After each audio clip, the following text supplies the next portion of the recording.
The phone rang while I was shoveling manure. It was my daughter-in-law's voice, sharp as a snapped rein. "If you want to join Thanksgiving, come wash the dishes." Static hissed, laughter behind her. My son didn't speak. I looked at my hands. Cracked skin, dirt under the nails, the smell of ammonia baked into me. 58 years old, sleeping on a cot in the tack room, $11 an hour to clean up after animals that at least knew who they were. I said one word: enjoy. I hung up before she could sharpen it further. The horses shifted in their stalls. One stamped. The radio crackled weather I wouldn't be part of. I went back to work, counting each thrust of the shovel like a prayer I didn't believe in. That's when I felt the stare. A woman stood at the end of the aisle. Polished boots, clean jacket, eyes I recognized before my mind allowed it. My former student. She smiled the way people do when they think kindness is currency. "I can give you charity," she said. I wiped my hands on my jeans. No. Her smile thinned. Pity curdled into something else. She left. I kept working. I didn't see the stranger yet, but he saw me. This wasn't how it was supposed to end. I had taught half the writers in this county, built programs, won quiet respect. Then my wife left. No shouting, just an empty closet and a bank account that bled out over 6 months. She'd been careful, strategic. She always was.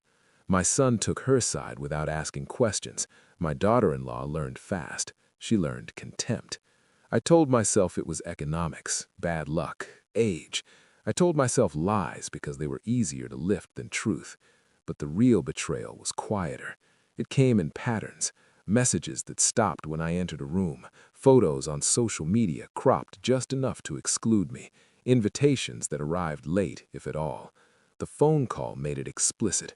I was no longer family. I was labor, a punchline, something to be tolerated if useful. I slept in the tack room because it was cheaper than dignity elsewhere. I told myself I didn't care. That was the first lie. The stranger arrived the next morning on a horse that cost more than my past 10 years combined. He watched me fix a fence with baling wire and patience. "You missed a staple," he said. I hadn't. He dismounted anyway, hands clean, eyes precise. He didn't offer money. He asked questions, not about horses, about contracts, liability, land. I answered because answering is muscle memory. He nodded once, left a card. No title, just a name. That afternoon, my former student posted a photo, Thanksgiving table, silverware like weapons. My daughter-in-law tagged everyone but me. I opened old files that night, emails, agreements, a trust my wife insisted we set up years ago, for tax reasons. I read slower than I used to, but I read thoroughly. Patterns emerged. I requested records, quietly. I called an accountant I'd once helped for free. He owed me nothing. He helped anyway. I didn't confront anyone. I kept shoveling, kept fixing fences, kept my voice level. Inside, the storm learned its route. The documents arrived on a Tuesday. My wife hadn't just left. She'd emptied what she could, then arranged for the rest to funnel through a shell company my daughter-in-law controlled. My son's signature appeared where it shouldn't have. Consent forged is still theft. I sat at the tack room table and lined the papers like cards. No shaking, no tears, just a quiet click as the last piece settled. The stranger returned that evening. "You were right about the staple," he said. "I was testing you." I handed him a folder instead of an answer. He read, slowly. Then he looked up. "I don't do charity," he said. "I do partnerships." We shook hands. The confrontation with my son was brief. I slid the copies across the kitchen table. "Sign this," I said, "or explain this." He cried. I didn't. Thanksgiving came.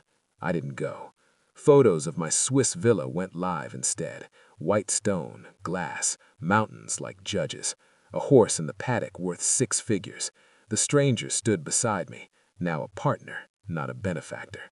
My phone rang, once, then again, 71 times. I answered on the 72nd. My daughter-in-law's voice was frantic now, sweet, apologetic. She used my name like a spell. "I didn't know," she said. "We can fix this." I sent her one message, the audit, the filing number, the date assets froze. "You already fixed it," I said. From me, silence. I blocked the number. I walk the property each morning. The air is thin and honest. The horses here don't know my past. They respond to steadiness. So do markets. So do people, eventually. I think about the tack room sometimes, the cot, the smell. It taught me what remained when everything else was stripped away. I didn't win by shouting. I didn't beg. I waited. I watched. I learned. Vindication isn't loud. It's a door that closes without a slam. And the sound you hear afterward is your own breathing, finally uninterrupted.